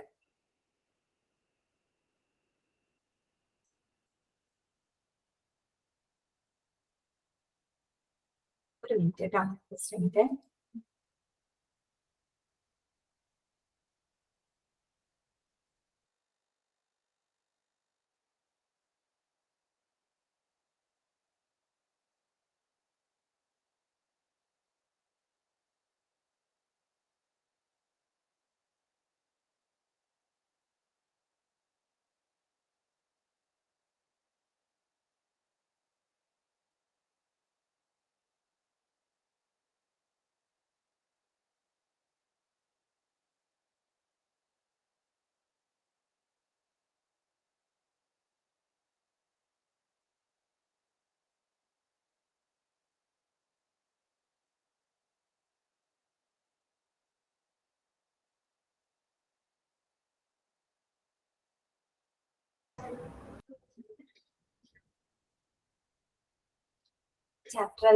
ചാപ്റ്റർ എടുത്തിട്ടുണ്ടായിരുന്നില്ല, അതുകൊണ്ടാണ് കേട്ടോ. ഓക്കെ, അപ്പൊ നമ്മള് പുതിയൊരു ചാപ്റ്റർ തുടങ്ങാൻ പോവാണ്. ചാപ്റ്റർ നമ്പർ 13 ആയിട്ടാണ് കേട്ടോ ഇതിൽ കൊടുത്തേക്കുന്നത്. കാര്യം നമ്മളുടെ മൊഡ്യൂൾ 1 ഉണ്ടല്ലോ, പേപ്പർ 1, അതിനകത്ത് ചാപ്റ്റർ നമ്പർ 11 കേട്ടോ. നിങ്ങൾക്ക് ഗൂഗിൾ ക്ലാസ് റൂമിൽ തന്നിട്ടുണ്ടത്. അപ്പൊ അതിനകത്ത് ചാപ്റ്റർ 11 ആയിട്ടാണ് കിടക്കുന്നത്. എന്തെങ്കിലും ആവട്ടെ, നിങ്ങൾ അതിന്റെ ഹെഡിങ് നോക്കുക കേട്ടോ. ചാപ്റ്ററിന്റെ പേര് നിങ്ങൾ നോട്ട് ചെയ്ത് വയ്ക്കുക. ഇന്റൻസീവ് കെയർ യൂണിറ്റ് അഥവാ ICU കേട്ടോ. ICU, intensive care unit. ഇനി നിങ്ങൾക്ക് ഇന്റൻസീവ് കെയർ യൂണിറ്റ് എന്ന് പറയുമ്പോൾ അറിയും കാര്യം എന്താ, നമ്മൾ കഴിഞ്ഞ ക്ലാസ്സിൽ പഠിച്ചിരുന്നു അല്ലെ. ഇന്റൻസീവ് കെയർ യൂണിറ്റ് അഥവാ ക്രിട്ടിക്കൽ കെയർ യൂണിറ്റ് എന്നൊക്കെ നമ്മൾ പഠിച്ചിരുന്നു. ഓർമ്മയുണ്ടോ നിങ്ങൾക്ക്? ആ പോയിന്റ്സ് ഒക്കെ ഓർമ്മയുണ്ടോ? ഏത് ഡിപ്പാർട്ട്മെന്റ് ആണ്? അതെ, എമർജൻസി ഡിപ്പാർട്ട്മെന്റ് വേറെയാണ് കേട്ടോ, കാഷ്വാലിറ്റി ആണ്. അതിൽ ഉദ്ദേശിച്ചത് എമർജൻസി ആയിട്ട് വരുന്ന, മീൻസ് ക്രിട്ടിക്കൽ ആയിട്ട് വരുന്ന അല്ലെ, ഗുരുതരമായിട്ടുള്ള പരിക്ക് പറ്റിയിട്ടുള്ള ആളുകള്, അതുപോലെ തന്നെ അസുഖമുള്ള ആളുകൾക്ക് തീവ്ര പരിചരണം കൊടുക്കുക അല്ലെ. ഇന്റൻസീവ് കെയർ യൂണിറ്റ് എന്നാണ്. ഇന്റൻസീവ് എന്ന് പറഞ്ഞാൽ എന്താണ്? തീവ്ര പരിചരണ വിഭാഗമാണ് അല്ലെ ICU എന്ന് പറയുന്നത്. ആ ഒരു തീവ്ര പരിചരണം കൊടുക്കുന്ന ഡിപ്പാർട്ട്മെന്റ് ആണ് ICU, അഥവാ മറ്റു പല പേരുകളുണ്ട് കേട്ടോ. ക്രിട്ടിക്കൽ കെയർ യൂണിറ്റ് എന്നും പറയും. എന്താ പറയാ? ക്രിട്ടിക്കൽ കെയർ യൂണിറ്റ് എന്നും പറയാറുണ്ട്. CCU എന്ന് പറയാറുണ്ട് കേട്ടോ. ക്രിട്ടിക്കൽ എന്ന് പറയാൻ കാരണം എന്താണ്? ഈ പറയുന്ന ക്രിട്ടിക്കൽ കണ്ടീഷനുള്ള രോഗികളെയാണ് അവിടെ പരിചരിക്കുന്നത്. അപ്പൊ ആ കാരണം കൊണ്ട് ക്രിട്ടിക്കൽ കെയർ യൂണിറ്റ് എന്ന് പറയും. അതുപോലെ തന്നെ ഇന്റൻസീവ് ട്രീറ്റ്മെന്റ് യൂണിറ്റ് എന്നും പറയും. മനസ്സിലായോ? ഇന്റൻസീവ് കെയർ യൂണിറ്റ് ICU പല പേരുകളുണ്ട്. CCU എന്ന് പറയും, അതുപോലെ തന്നെ ഇന്റൻസീവ് ട്രീറ്റ്മെന്റ് യൂണിറ്റ് എന്നും പറയും കേട്ടോ. ശരണേ കറക്റ്റ് ആണ് കേട്ടോ. എന്താണ്? ഈ ത്രെട്ടണിങ് എന്നൊക്കെ ഉണ്ടായിരുന്നു ചെയ്യാം. അതായത് വളരെ ഈ പറയുന്ന എമർജൻസി, അതാണ് സാധ്യത പറഞ്ഞാൽ എമർജൻസിയിൽ നിന്നും ഈ പറയുന്ന കാഷ്വാലിറ്റി, അതുപോലെ തന്നെ ഓപ്പറേഷൻ തിയേറ്റർ, റിക്കവറി റൂമിൽ നിന്നൊക്കെ ഒരു ഇനീഷ്യൽ സ്റ്റെബിലൈസേഷൻ കഴിഞ്ഞതിന് ശേഷം മാത്രമാണ് ആ രോഗികളെ എങ്ങോട്ട് ട്രാൻസ്ഫർ ചെയ്യുള്ളൂ?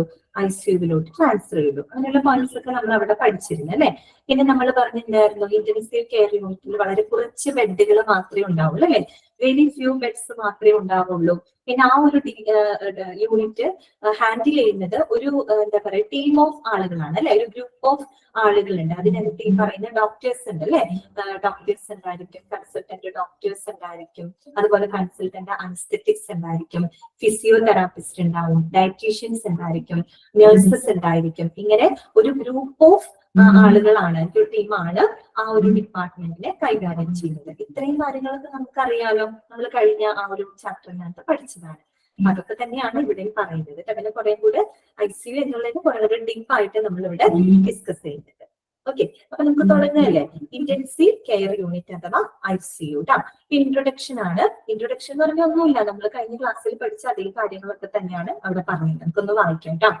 A unit in a hospital that provides intensive care for critically ill or injured patients, which is operated by specially trained medical staff and has equipment that allows for continuous monitoring and life support.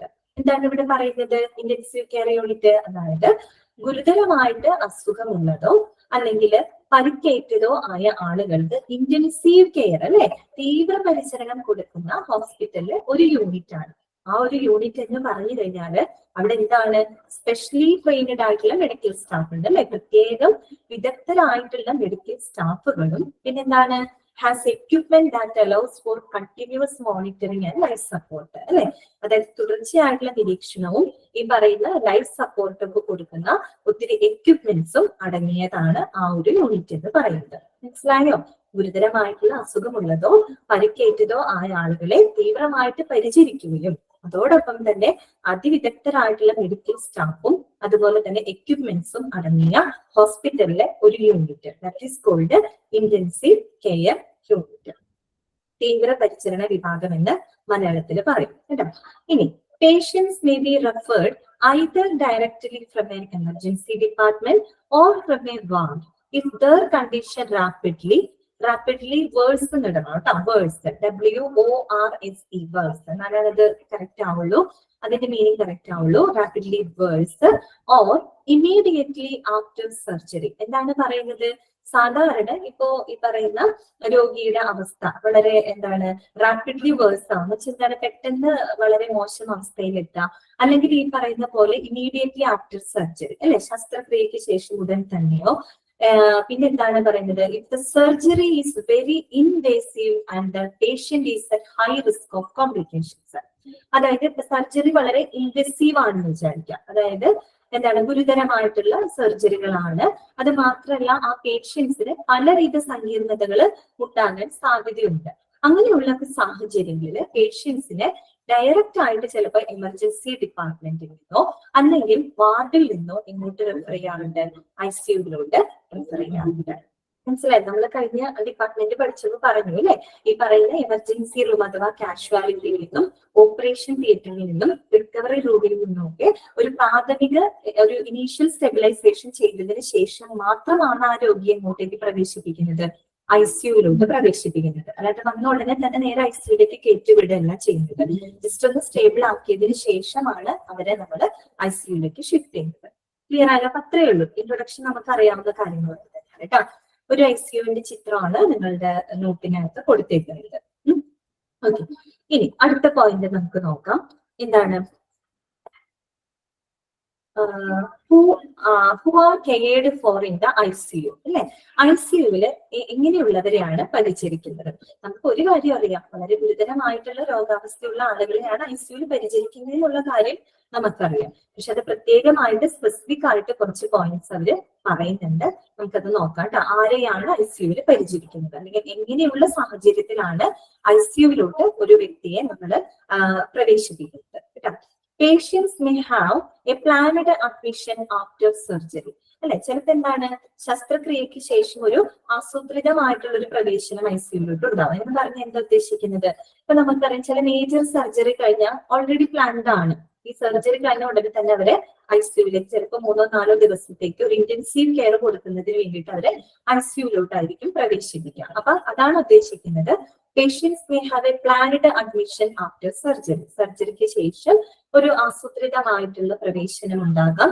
അല്ലെങ്കിലോ an unexpected admission after an accident അല്ലെ.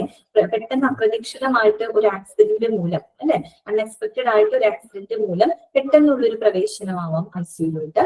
അല്ലെങ്കിലോ or be admitted due to a sudden and critical worsening of their health.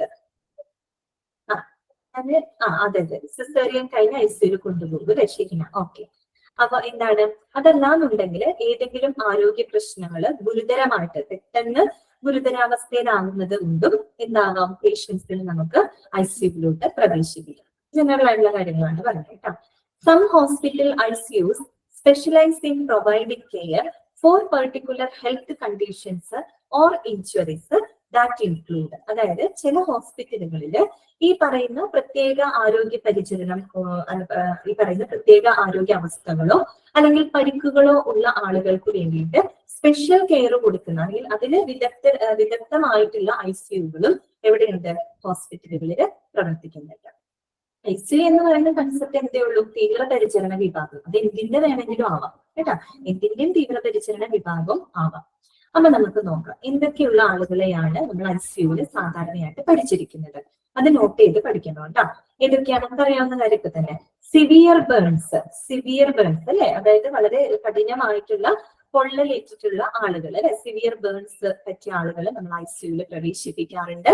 പിന്നെന്താണ്, respiratory failure അല്ലെ, ശ്വസന പരാജയം വന്നിട്ടുള്ള ആളുകളെ നമ്മൾ ICUവിലോട്ട് പ്രവേശിപ്പിക്കുന്നുണ്ട്. പിന്നെന്താണ് പറയുന്നത്, കാർഡിയോ തൊറാസിക് സർജറി അല്ലെ, കാർഡിയോ തൊറാസിക് സർജറി. പേര് നമ്മൾ പലപ്പോഴും ഹോസ്പിറ്റലിലൊക്കെ എഴുതി കണ്ടിട്ടുണ്ട് അല്ലെ. കാർഡിയോ നിങ്ങൾക്കറിയാം എന്താണ്, ഹാർട്ടാണ് അല്ലെ, ഹാർട്ട് റിലേറ്റഡ് ആണ്. തൊറാക്സ് എന്ന് പറഞ്ഞാൽ എന്താ ഉദ്ദേശിക്കുന്നത്, തൊറാക്സ് എന്ന് പറഞ്ഞാൽ നെഞ്ചാണ് കേട്ടോ, നമ്മുടെ നെഞ്ചിന്റെ ഭാഗമാണ്. ആ നെഞ്ചിന്റെ ഭാഗത്തിനെയാണ് നമ്മൾ തൊറാക്സ് എന്ന് പറയുന്നത്. ചെസ്റ്റ് ആണ് കേട്ടോ, ദീപ കറക്റ്റ് ആണ് കേട്ടോ.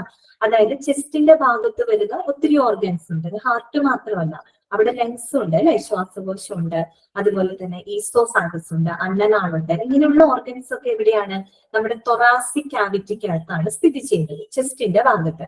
അപ്പോ കാർഡിയോ തൊറാസിക് സർജറി എന്ന് പറയുന്നത് അവിടെ ഹാർട്ടിന്റെ, കാർഡിയോ എന്ന് പറയുമ്പോൾ ഹാർട്ട് വരുന്നുണ്ട്, ഹാർട്ടിന്റെ മാത്രമല്ല തൊറാസിക് ക്യാവിറ്റിക്കകത്തുള്ള മറ്റുള്ള ഓർഗൻസിന്റെ ശസ്ത്രക്രിയകൾ അങ്ങനെയൊക്കെ കഴിഞ്ഞിട്ടുള്ള പേഷ്യൻസിനെ നമ്മൾ ഇവിടെ പ്രവേശിപ്പിക്കുന്നുണ്ട്, ICUവിനകത്ത് പ്രവേശിപ്പിക്കുന്നുണ്ട് കേട്ടോ.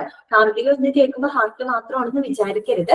തൊറാസിക് എന്ന് പറയുമ്പോൾ നമ്മളുടെ തൊറാസിക് ക്യാവിറ്റിക്കകത്തുള്ള ഓർഗൻസിന് സർജറി കഴിഞ്ഞവരെ നമ്മൾ അവിടെ പ്രവേശിപ്പിക്കാറുണ്ട്. ലെൻസ് ആവാം അല്ലെ, ലെൻസ് പറയുന്ന തൊറാസിക് ക്യാവിറ്റിക്കകത്ത് സ്ഥിതി ചെയ്യുന്ന ഒരു ഓർഗനാണ് കേട്ടോ, ശ്വാസകോശം. അടുത്തത് എന്താണ്, കോംപ്ലക്സ് സ്പൈനൽ സർജറി. സ്പൈനൽ എന്ന് പറഞ്ഞാൽ എന്താണ്, നട്ടെല്ലാണ് അല്ലെ, അതായത് വളരെ സങ്കീർണമായിട്ടുള്ള നട്ടെല്ലിന്റെ ശസ്ത്രക്രിയ കഴിഞ്ഞിട്ടുള്ള പേഷ്യൻസ് ഉണ്ടായിരിക്കും. നമുക്കറിയാം നട്ടെല്ലിനൊക്കെ എന്തെങ്കിലും പറ്റി കഴിഞ്ഞാൽ ചിലപ്പോൾ ജീവിതകാലം മുഴുവൻ കിടന്നു പോകും അല്ലെ. അപ്പോ വളരെ സങ്കീർണമായിട്ടുള്ള നട്ടെല്ലിന്റെ ശസ്ത്രക്രിയ കഴിഞ്ഞിട്ടുള്ള രോഗികൾ, കാര്യം അവർക്കൊക്കെ മാസങ്ങളോളം നീണ്ട റെസ്റ്റും പരിചരണവും ഒക്കെ ആവശ്യമാണ് കേട്ടോ. അപ്പൊ അങ്ങനെയുള്ള പേഷ്യൻസിനെ നമ്മൾ എവിടെ പരിചരിക്കുന്നുണ്ട്, ICUവിനകത്ത് പരിചരിക്കുന്നുണ്ട്. പിന്നെ അടുത്തത് എന്താണ്, മേജർ ട്രോമ അല്ലെ. മേജർ ട്രോമ എന്ന് പറഞ്ഞാൽ എന്താ ഉദ്ദേശിക്കുന്നത്, വലിയ ആഘാതം അല്ലെ, വലിയ പരിക്കുകൾ പറ്റിയിട്ടുള്ളത്. അത് ചിലപ്പോ വളരെ സിവിയർ ആയിട്ടുള്ള ഹെഡ് ഇഞ്ചുറി സംഭവിച്ചിട്ടുള്ള ആളുകളായിരിക്കാം, അതല്ലെങ്കിൽ ഏതെങ്കിലും ആക്സിഡന്റിൽ വളരെ സിഗ്നിഫിക്കന്റ് ആയിട്ട് ബ്ലഡ് ലോസ് നടന്നിട്ടുള്ള പേഷ്യൻസ് ആയിരിക്കാം. അതൊക്കെ എന്താണ്, സിവിയർ എന്ന് വെച്ചാൽ മരണമോ അല്ലെങ്കിൽ ഈ പറയുന്ന നീണ്ട കാലത്തെ വൈകല്യത്തിനൊക്കെ കാരണമായേക്കാവുന്ന പരിക്കുകളൊക്കെ ഉണ്ട്. അതിനൊക്കെയാണ് നമ്മൾ മേജർ ട്രോമ എന്ന് പറയുന്നത് കേട്ടോ, വലിയ പരിക്കുകൾ. അപ്പൊ അത്തരം പരിക്ക് പറ്റിയ ആളുകളെ നമ്മൾ ICUവിൽ പരിചരിക്കുന്നുണ്ട്. പിന്നെ എന്താണ്, ഓർഗൻ ട്രാൻസ്പ്ലാന്റ്സ് അല്ലെ, അവയവം മാറ്റിവെക്കലൊക്കെ ചെയ്തിട്ടുള്ള അത്തരം സർജറി കഴിഞ്ഞ പേഷ്യൻസിന് ICUവിൽ കെയർ ചെയ്യുന്നുണ്ട്. പിന്നെ എന്താണ് പറയുന്നത്, സെപ്സിസ് അല്ലെ. സെപ്സിസ് എന്ന് നിങ്ങൾ കേട്ടിട്ടുണ്ടോ, സെപ്സിസ് അതെ ഇൻഫെക്ഷൻ തന്നെയാണ്, അതിന് പറഞ്ഞത് ശരിയാണ്, ഇൻഫെക്ഷൻ ആണ്. അതായത് ഈ സെപ്സിസ് എന്ന് പറയുന്ന അവസ്ഥ, അപ്പൊ സെപ്സിസ് മൂലം ഒത്തിരി ഈ പറയുന്ന കൂടുതലും ICUവിൽ പ്രവേശിപ്പിക്കുന്ന രോഗികൾ എല്ലാവരും തന്നെ സെപ്സിസ് ബാധിതരായിരിക്കും. നിങ്ങൾ ഇൻഫെക്ഷൻ കേട്ടിട്ടില്ലേ, ഇൻഫെക്ഷൻ അത് തന്നെയാണ്. പക്ഷെ ഇൻഫെക്ഷൻ എന്ന് പറയുമ്പോൾ ഇപ്പൊ നമ്മുടെ കയ്യോ കാലോ മുറിഞ്ഞു, അല്ലെങ്കിൽ നമുക്ക് എന്താ പറയാ, ഇപ്പൊ ന്യൂമോണിയ വന്ന് അല്ലെങ്കിൽ ഇപ്പൊ മറ്റേതെങ്കിലും ശരീരത്തിന്റെ അവയവങ്ങൾക്ക് ഇൻഫെക്ഷൻ വന്നു കഴിഞ്ഞാൽ അത് ആ ഒരു ഭാഗത്തിനെ മാത്രമേ ബാധിക്കുന്നുള്ളൂ അല്ലെ, ആ ഒരു ഭാഗത്തിനെ മാത്രമേ ബാധിക്കുന്നുള്ളൂ. പക്ഷേ ഈ ഒരു ഇൻഫെക്ഷൻ ക്രമാതീതമായിട്ട് വർദ്ധിച്ച് അത് നമ്മളുടെ ബ്ലഡിൽ കലർന്ന് പിന്നീട് മറ്റുള്ള അവയവങ്ങളെ എല്ലാം ബാധിക്കുന്ന ഒരവസ്ഥ വരില്ലേ, അതിനെയാണ് നമ്മൾ സെപ്സിസ് എന്ന് പറയുന്നത് കേട്ടോ. സെപ്സിസ് എന്ന് പറയുന്നത്. ഇൻഫെക്ഷൻ തന്നെയാണ്, പക്ഷെ ഈ ഇൻഫെക്ഷൻ ശരിയായിട്ട് നമ്മൾ ട്രീറ്റ് ചെയ്തില്ല എന്നുണ്ടെങ്കിൽ അത് വളരെയധികം വർദ്ധിച്ച് നമ്മുടെ ശരീരത്തിൽ ബ്ലഡിൽ അങ്ങ് കലരും, രക്തത്തിൽ കലർന്ന് പിന്നെ അതെ internal infection.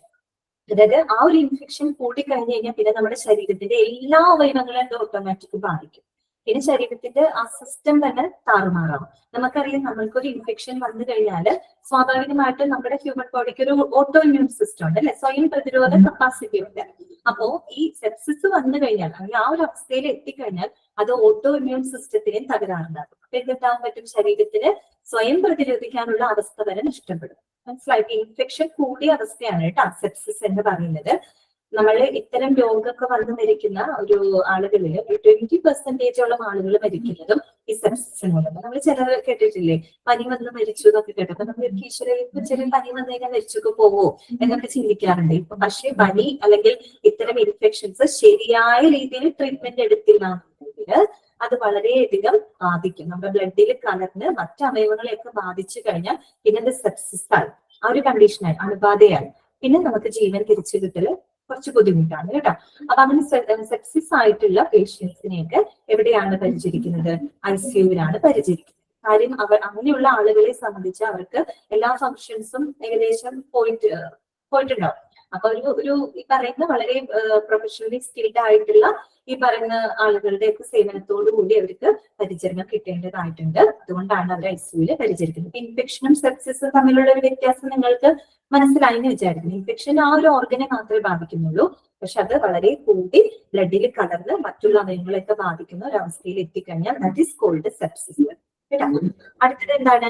Cardiac arrest. Cardiac arrest അറിയാലോ, ഹാർട്ട് അറ്റാക്ക് ആണ് കേട്ടോ. അതായത് കാർഡിയാക് അറസ്റ്റ് എന്ന് പറഞ്ഞു കഴിഞ്ഞാൽ ഹാർട്ട് അറ്റാക്ക് തന്നെയാണ്, പക്ഷെ പെട്ടെന്ന് നമ്മളുടെ ഹാർട്ട് ബീറ്റ് അങ്ങ് സ്റ്റോപ്പ് ആയി പോവാണ് കാർഡിയാക് അറസ്റ്റ് എന്ന് പറയുമ്പോൾ. ഹാർട്ട് അറ്റാക്ക് എന്ന് പറയുമ്പോൾ അതൊക്കെ തന്നെയാണ്, രണ്ടും ഹാർട്ട് റിലേറ്റഡ് ആണ്. പക്ഷെ ഹാർട്ട് അറ്റാക്ക് കൂടുതൽ ഉണ്ടാവുന്നത് അവിടേക്കുള്ള ബ്ലഡ് ഫ്ലോ കുറയുന്നത് മൂലം സംഭവിക്കുന്നതാണ്.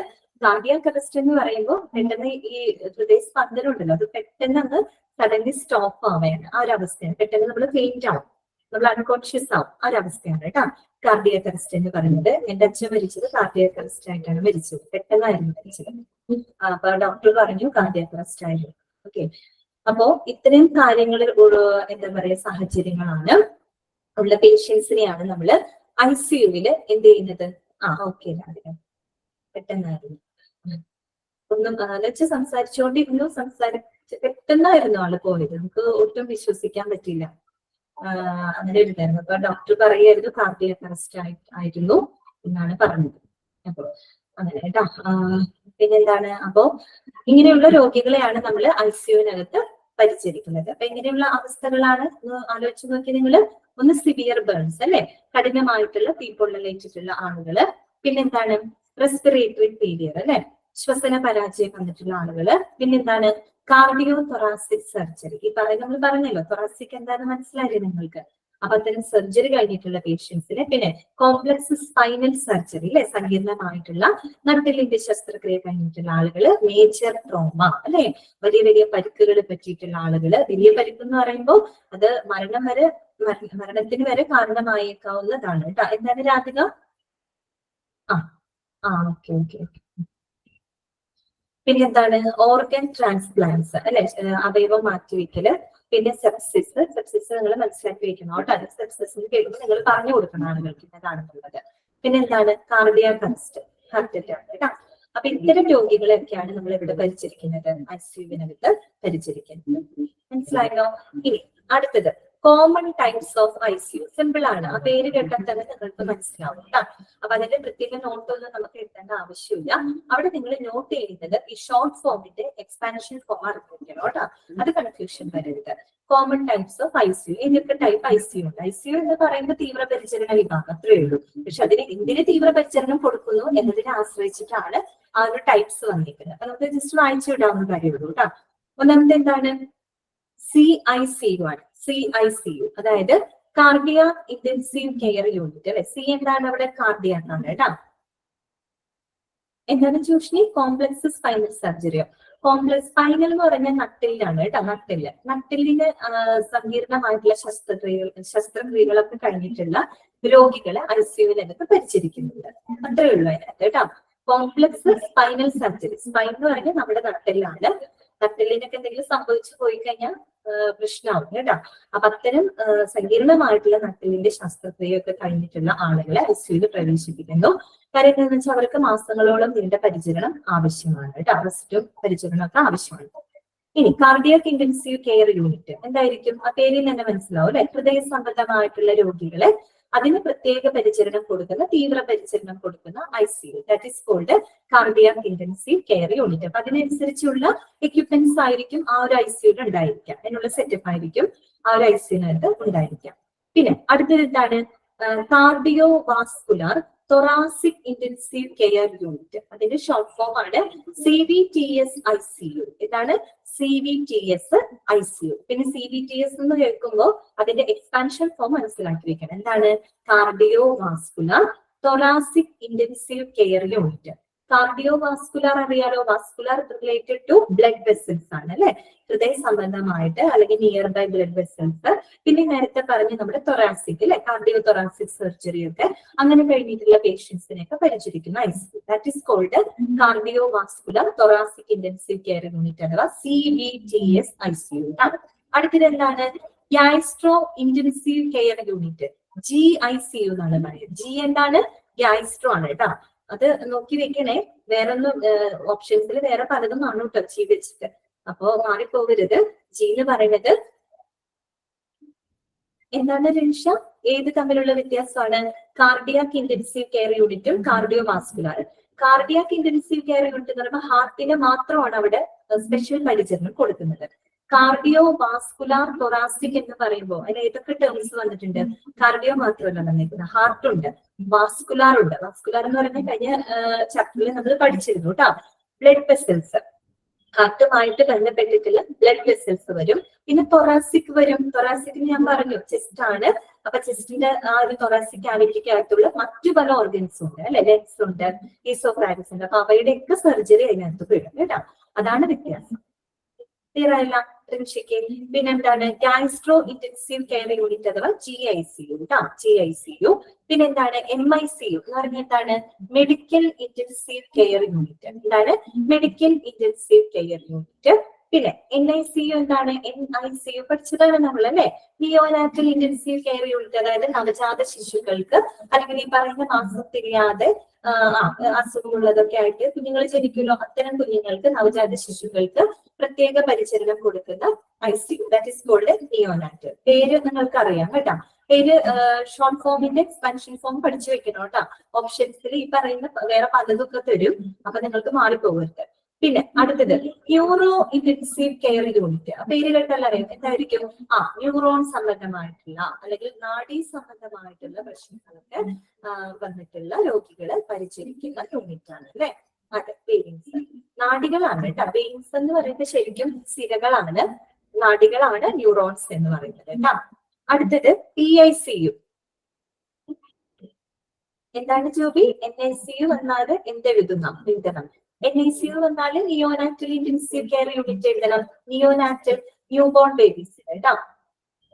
ഇതിനാണ് ന്യൂറോ ഇന്റൻസീവ് കെയർ യൂണിറ്റ് ഇല്ലായിരിക്കും.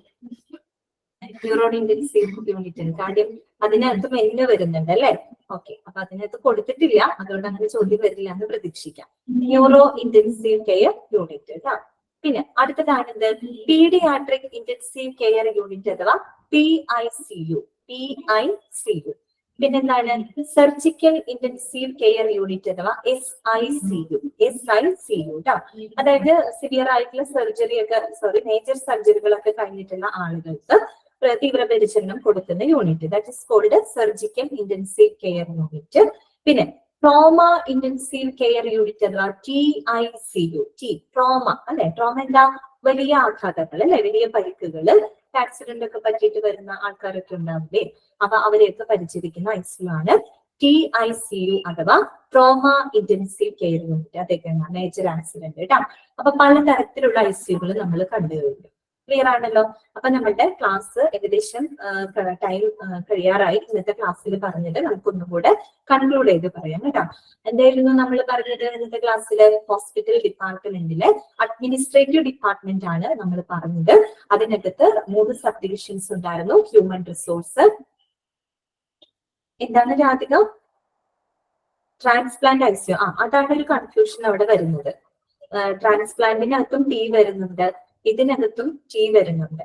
അപ്പൊ അങ്ങനെ ക്വസ്റ്റ്യൻ ഇതിലിപ്പോ തന്ന വെച്ചിട്ട് അങ്ങനെ ക്വസ്റ്റ്യൻ വരില്ല എന്ന് നമുക്ക് പ്രതീക്ഷിക്കാം കേട്ടോ. നിങ്ങൾക്ക് ഇത്രയല്ലേ പഠിക്കാൻ തന്നിട്ടുള്ളൂ, അതിനുള്ള ക്വസ്റ്റ്യൻ വരുള്ളൂ. കൺഫ്യൂഷൻ ആവണ്ട കേട്ടോ. നമ്മൾ കൂടുതൽ ഡീപ്പിലോട്ട് പോവുകയും വേണ്ട, ജസ്റ്റ് അങ്ങനെ മനസ്സിലാക്കി വെച്ചാൽ അതേ ടൈപ്പിൽ കൂടുതൽ ക്വസ്റ്റ്യൻസ് വരാനില്ല. പല ടൈപ്പ് ഐസിയു ഉണ്ട് എന്നുള്ളത് നിങ്ങൾ മനസ്സിലാക്കി വെക്കുക. അതേ ഇതിന് ചോദിക്കാനുള്ളൂ കേട്ടോ. ഓക്കെ, അപ്പോ എന്താണ് നമ്മൾ പറഞ്ഞത് അഡ്മിനിസ്ട്രേറ്റീവ് ഡിപ്പാർട്ട്മെന്റ് അതിനകത്ത് 3 സബ് ഡിവിഷൻസ് ഉണ്ടായിരുന്നു. ഇതൊക്കെയായിരുന്നു human resource, finance, last one administrative. Human റിസോഴ്സിൽ പറഞ്ഞ പോയിന്റ്സ് ഒക്കെ ഓർത്ത് പറയണം കേട്ടോ. എന്താണ്? എംപ്ലോയീസിനെ റിക്രൂട്ട് ചെയ്യുക, തിരഞ്ഞെടുക്കുക. അപ്പൊ നമ്മൾ വിചാരിക്കുക തിരഞ്ഞെടുത്തു, അല്ല അവിടുത്തെ എംപ്ലോയീസ് ആയി. അപ്പൊ എന്ത് വേണം? ആ ഒരു എംപ്ലോയീസ് പാലിക്കേണ്ടതായിട്ടുള്ള നയങ്ങളും നടപടിക്രമങ്ങളും ഉണ്ടാക്കുക. അപ്പൊ ആ ഒരു പോയിന്റ് കിട്ടിയില്ലേ? ഇനി നമുക്കറിയാം എംപ്ലോയീസിന് നല്ല ഒരു എന്ത് വേണം? അവർക്കൊരു നല്ല വർക്ക് സാറ്റിസ്ഫാക്ഷൻ കൊടുക്കണം അല്ലെ? ജീവനക്കാരുടെ സംതൃപ്തി ഉറപ്പുവരുത്തണം. എങ്ങനെയാണ് സംതൃപ്തി ഉറപ്പുവരുത്തേണ്ടത്? അതാണ് അടുത്ത 2 പോയിന്റ്. അതായത് അവർക്ക് നല്ല തൊഴിൽ സാഹചര്യങ്ങൾ കൊടുക്കുക, അതുപോലെ പണമോ അല്ലാത്തതോ ആയിട്ടുള്ള ആനുകൂല്യങ്ങൾ കൊടുക്കുക. പ്ലസ് എന്തും കൂടെ ഉണ്ട്, ഈ പറയുന്ന ജീവനക്കാരാൽ ഉണ്ടാകുന്ന ചില മോശം സേവനങ്ങൾക്ക് നഷ്ടപരിഹാരം കൊടുക്കുക. അതിനുള്ള ബാധ്യസ്ഥതയും ഹ്യൂമൻ റിസോഴ്സ് ഡിപ്പാർട്ട്മെന്റിനാണ് ഉള്ളത്. അത്രയും പോയിന്റ്സ് അതിനകത്ത് പറഞ്ഞുള്ളൂ കേട്ടോ. ഫിനാൻസ് എന്ന് പറയുമ്പോൾ ആ ഒരു ഹോസ്പിറ്റലിലെ സാമ്പത്തിക വശങ്ങൾ കൈകാര്യം ചെയ്യുന്ന ഒരു ഡിപ്പാർട്ട്മെന്റ് ആണ്. മേക്ക് ബഡ്ജറ്റ്സ് ഉണ്ടാക്കുന്നു, അതുപോലെ make financial plans for the future അല്ലെ? ഭാവിയിലേക്കുള്ള സാമ്പത്തിക ആസൂത്രണം നടത്തുന്നു. അതുപോലെ distributed financial resources for the upgradation അല്ലെ? ഓരോ ഡിപ്പാർട്ട്മെന്റിന്റെയും നവീകരണത്തിന് വേണ്ടിയിട്ടുള്ള എല്ലാവിധ സാമ്പത്തിക വിഭവങ്ങളും ഡിസ്ട്രിബ്യൂട്ട് ചെയ്യുക. പിന്നെ ഒരു പോയിന്റ് കൂടെ നമ്മൾ അതിനകത്ത് പറഞ്ഞല്ലോ, എന്തായിരുന്നത്? ഓർമ്മയില്ല നിങ്ങൾക്ക്?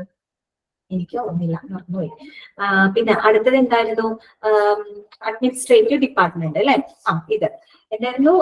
നമ്മുടെ ഫിനാൻസിൽ പറഞ്ഞത് അവിടെയുള്ള ഈ ഹോസ്പിറ്റലിൽ ആവശ്യമായ ഡ്രഗ്സ്, ഫാർമസ്യൂട്ടിക്കൽ അത് പർച്ചേസ് ചെയ്യാനുള്ള മേൽനോട്ടം വഹിക്കുക. അഡ്മിനിസ്ട്രേറ്റീവ് ഡിപ്പാർട്ട്മെന്റ് എന്ന് വെച്ചാൽ ഭരണപരമായ കാര്യങ്ങളിലൊക്കെ മേൽനോട്ടം വഹിക്കുന്ന ഒരു ഡിപ്പാർട്ട്മെന്റ് ആണ്.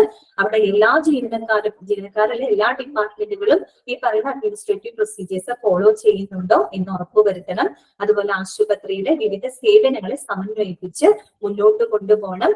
ഒരു രോഗി രോഗാവസ്ഥയിൽ ഇരിക്കുന്ന സമയത്ത് അവർക്ക് വേണ്ട കംപ്ലീറ്റ് പേഷ്യന്റ് കെയർ സപ്പോർട്ട് ചെയ്യണം. ഇതൊക്കെയാണ് അതിനകത്ത് പറയുന്ന പോയിന്റ്. പിന്നെ നമ്മൾ കണ്ടത് ICU ആണ്. ഇന്റൻസീവ് കെയർ യൂണിറ്റ് എന്താണെന്നുള്ളത് നമ്മൾ കഴിഞ്ഞ ചാപ്റ്ററിനകത്ത് പഠിച്ചതാണ്. പിന്നെ നമ്മൾ അവിടെ നോട്ട് ചെയ്ത് പഠിക്കേണ്ടത് എങ്ങനെയുള്ള പേഷ്യൻസിനെയാണ് നമ്മൾ ICUവിൽ ഹാൻഡിൽ ചെയ്യുന്നത്. ഇങ്ങനെയുള്ള പേഷ്യൻസ് ആണ് കുറച്ച് പോയിന്റ്സ് പറഞ്ഞു അല്ലെ? സിവിയർ ബേൺസ് വന്നിട്ടുള്ള ആൾക്കാരെ, കാർഡിയോതൊറാസിക് സർജറി കഴിഞ്ഞിട്ടുള്ള ആൾക്കാരെ, മേജർ ട്രോമ കഴിഞ്ഞിട്ടുള്ള ആളുകളെ, അതുപോലെ കാർഡിയാക് അറസ്റ്റ് വന്നിട്ടുള്ളവരെ, ഓർഗൻ ട്രാൻസ്പ്ലാന്റ്സ്, സെപ്സിസ് അങ്ങനെയൊക്കെ ബാധിച്ചിട്ടുള്ള ആളുകളെയാണ് നമ്മൾ ICUവിനകത്ത് പരിചരിക്കുന്നത്. സെപ്സിസും ഇൻഫെക്ഷനും തമ്മിലുള്ള വ്യത്യാസം മനസ്സിലാക്കി വെക്കാം. പിന്നെ നമ്മൾ പല ടൈപ്പ് ഓഫ് ICU കണ്ടു അല്ലെ? ഇത്രയാണ് നമ്മൾ ഇന്നത്തെ ക്ലാസ്സിൽ ഡിസ്കസ് ചെയ്യുന്നത് കേട്ടോ. ഇപ്പൊ ഞാൻ ഇനി അൺമ്യൂട്ട് ചെയ്യാണ്. നിങ്ങൾക്ക് എന്തെങ്കിലും ഡൗട്ട്സ് ഇന്നത്തെ ക്ലാസ്സിൽ ഉണ്ടെങ്കിൽ ചോദിച്ചോളൂ കേട്ടോ. എന്തെങ്കിലും ഡൗട്ട്സ് ഉണ്ടെങ്കിൽ ചോദിച്ചു. മിസ് ട്രോമ എന്ന് പറഞ്ഞു ആഘാതമാണ് മോനെ. ആഘാതം, പരിക്ക്, ട്രോമ, ആഘാതം. ആഘാതം എന്ന് പറയുമ്പോൾ പലതരത്തില് ഇപ്പൊ നമ്മൾ പറയില്ലേ, മെന്റൽ ട്രോമ എന്നും വരെ പറയും. മാനസിക ആഘാതം, ആഘാതം എന്നാണ് കേട്ടോ. അത് പല രീതിയിലാണ്. നമുക്ക് ഇഞ്ചുറി പറ്റിയിട്ടുള്ള ആഘാതം ആവാം. ചിലര് പറയില്ലേ, ചില ക്രൂഷ്യൽ സിറ്റുവേഷൻ വന്ന ആ ഒരു മെന്റൽ ട്രോമയിൽ നിന്ന് വരാൻ കുറെ സമയം എടുത്തു എന്ന് പറയും. മാനസികമായിട്ടുള്ള ആഘാതം കേട്ടോ. വേറെ എന്തെങ്കിലും ഡൗട്ട്സ് ഉണ്ടോ നിങ്ങൾക്ക്? ഈ ആക്സിഡന്റ് കേസിലൊക്കെ പരിക്കാവുന്നവരെ ട്രോമ ICUലാണോ മിസ്സെ പ്രവേശിപ്പിക്കുന്നത്? എന്ത് ആക്സിഡന്റ് കേസിലൊക്കെ ഹെഡ് ഇഞ്ചുറി ഉണ്ടാവുമ്പോ? അതെ അവരൊക്കെ ICUവിൽ പ്രവേശിപ്പിക്കും. മേജർ GICU എന്താണ്? MICU GICU അല്ലെ? GICU എന്ന് പറഞ്ഞു കഴിഞ്ഞാല് gastro intensive care unit. Gastro എന്ന് പറഞ്ഞാൽ ദഹനനാള സംബന്ധമായിട്ട് കുറെ പ്രശ്നങ്ങൾ ഉണ്ടാവില്ലേ? ആമാശയ സംബന്ധമായിട്ടുള്ള പ്രശ്നങ്ങളൊക്കെ ഉണ്ടാവില്ലേ? അത്തരം രോഗികളെ പരിചരിക്കുന്നതാണ് കേട്ടോ ICU. അത് ഓരോ ഡിപ്പാർട്ട്മെന്റിനും ഉണ്ടാവും, അവർക്കായിട്ടുള്ള ICU കൊടുത്തിട്ടുണ്ടാവും. പിന്നെ MICU പറഞ്ഞു കഴിഞ്ഞാല് മെഡിക്കൽ ഇന്റൻസീവ് ആണ് കേട്ടോ. മെഡിക്കൽ ഇന്റൻസീവ് എന്ന് പറഞ്ഞു കഴിഞ്ഞാൽ സാധാരണ ഈ പറഞ്ഞ പോലെ എന്താണ് ഇഞ്ചുറി വന്നിട്ടുള്ളതോ അല്ലെങ്കിൽ വളരെ ഗുരുതരമായിട്ടുള്ള അസുഖങ്ങളോ ഒക്കെ വന്നിട്ടുള്ള രോഗികളെ പരിചരിക്കുന്നതാണ് കേട്ടോ മെഡിക്കൽ ഇന്റൻസീവ് കെയർ യൂണിറ്റ് എന്ന് പറയും. PICU, PP, ഏതാണ് PICU, PICU എന്ന് വെച്ചാൽ പീഡിയാട്രിക് ICU. പീഡിയാട്രിക് എന്ന് വെച്ചാൽ എന്താ, കുട്ടികൾ അല്ലെ, കുട്ടികളുടെ അവർക്കൊക്കെ ഈ പറയുന്ന അസുഖബാധിതരായിട്ടുള്ള കുട്ടികൾക്കൊക്കെ പ്രത്യേക പരിചരണം കൊടുക്കുന്ന ICU. അത് ഈ NICU PICU ആയിട്ട് എന്താ വ്യത്യാസങ്ങൾ? പറയുമ്പോ നിയോനാറ്റലാണ് പോലെ നവജാത ശിശുക്കൾക്കാണ് അവിടെ പരിചരണം കൊടുക്കുന്നത്. കൂടെ കുട്ടികളായവര് ആ ഒരു കേട്ടോ. അപ്പൊ വേറെ ഡൗട്ട്സ് ഒന്നും നിങ്ങൾക്കില്ലാന്ന് ഞാൻ വിചാരിക്കുന്നു. അപ്പൊ നമ്മൾ ഇന്നത്തെ ക്ലാസ്സിൽ നമുക്ക് വൈൻഡപ്പ് ചെയ്യാം കേട്ടോ. ഓക്കെ, അപ്പൊ താങ്ക് യു. എല്ലാവരും പോയി ഭക്ഷണമൊക്കെ കഴിക്കാം കേട്ടോ. Okay, thank you.